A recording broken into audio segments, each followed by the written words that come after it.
Good morning বন্ধুরা, কেমন আছো সবাই? মিতা লাইফস্টাইলে তোমাদের সবাইকে আরও একটি নতুন ব্লগে স্বাগত। এই যে সকালবেলা হয়ে গিয়েছে, তো আমি ঘাটে চলে এসেছি, কাচাকুচি করবো, স্নান করব। ওদিকে ছেলেটা ঘুমাচ্ছে, আমি বলি একেবারে আমি স্নান টান সেরে গিয়েই ওকে তুলবো। তো ও ঘুমালে আমার খুব ভালো হয়, আমি কাজগুলো করে নিতে পারি। এই যে এদিকে এসে দেখছি বাবু এখনও ওঠেনি, বাবু ঘুমিয়েই আছে।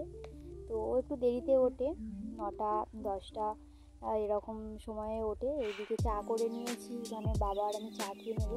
আমি না স্টিলের জায়গাতে চা খেতে পারি না, খুবই গরম থাকে চাটা, ঠান্ডা হতে চায় না, আর আমার জিভ পুড়ে যায়। ওই জন্য আমি বড় একটা কাপে অল্প করে চা নিই, সেই চাটা নিয়ে আমি খেয়ে নিই আস্তে আস্তে। আর এইদিকে ছেলেটা উঠে গিয়েছে, তো ওকে আমি খাইয়ে দেবো সবজি স্যারেলাক, কারণ ওর তো খুব ঠান্ডা লেগেছে, একদমই কিছুই খাচ্ছে না। যেটা দিচ্ছি সেটা বমি করে তুলে দিচ্ছে, কোনো জিনিস খাচ্ছে না, একদম না খেয়ে খেয়ে ও আরও রোগা হয়ে গিয়েছে। ওর আমি কিছু ছোটোবেলার ফটো তোমাদের সাথে শেয়ার করবো কিছুদিন পরে, তোমরা দেখলেই বুঝতে পারবে ওর শরীরটা আগের থেকে অনেকই ভেঙে গিয়েছে। ওর খুব শরীরটা খারাপ হয়েছিল, তো ওই জন্য ও সেখান থেকে একদমই কিছু খায় না। তো এদিকে খেলা করে নিচ্ছে ওর দাদার সাথে, আমার একটি জায়ের ছেলে। তো আমি ওই দিকে গিয়ে রান্নাবান্নাটা করে নেব। এই যে ডিমের তরকারি আর ভাত করে নিয়েছি। ইভানের বাবা তো কাজে দিয়েছে, তো আমি একা খাবো, ছেলেকে স্নান খাওয়া দাওয়া করিয়ে দিয়েছি, তো আমি এবার এটা খেয়ে নেব।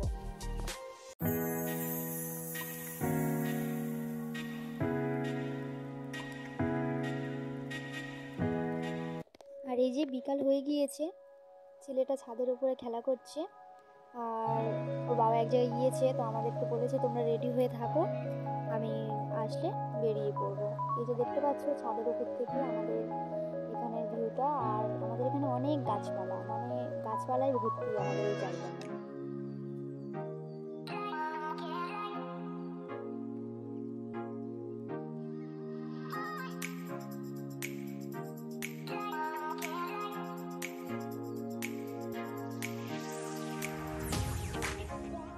এই যে এদিকে চলে এসেছি দিদির বাড়িতে, বেশিক্ষণ লাগে না, আমাদের বাড়ি থেকে আধ ঘন্টা লাগে।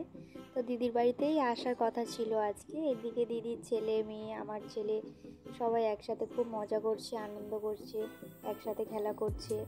আর দিদিও তো রান্নাবান্নায় ব্যস্ত আছে। ওই যে দেখতে পাচ্ছ ওটা আমার দিদি, পিছনেই একদম দিদির মেয়ে পিছনে।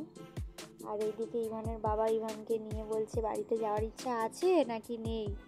তো খাওয়া দাওয়া হয়ে গিয়েছে, রাত হয়ে গিয়েছে, আর যেতে হবে অনেকটা, আবার পরে আসবো। তো এই যে এখন আমরা বেরিয়ে পড়ছি।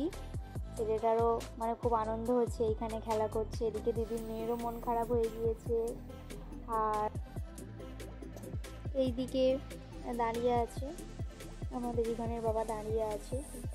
তো এখানে এই যে দিদিও দাঁড়িয়ে আছে, দিদির একটু মন খারাপ হয়ে গিয়েছে। বেরিয়ে যাচ্ছি, এবার বাড়িতে চলে যাব। এই যে চলে এসেছি কথা বলতে বলতে। আর আমাদের কালী কত আনন্দ দেখতে পাচ্ছ তোমরা বন্ধুরা, বাড়িতে আমরা এসেছি অনেকক্ষণ পর, তো ও দেখে খুবই আনন্দ হচ্ছে, লাফাচ্ছে, নাচতে শুরু করে দিয়েছে। তো বন্ধুরা, তোমরা প্লিজ আমার চ্যানেলটাকে সাবস্ক্রাইব করো। আমার ব্লগটা আমি এবার শেষ করব, তো প্লিজ তোমরা আমার চ্যানেলটাকে সাবস্ক্রাইব করো আর আমার পাশে থেকো সব সময়। Tata, bye, good night. আবার আসবো একটি নতুন ব্লগ নিয়ে।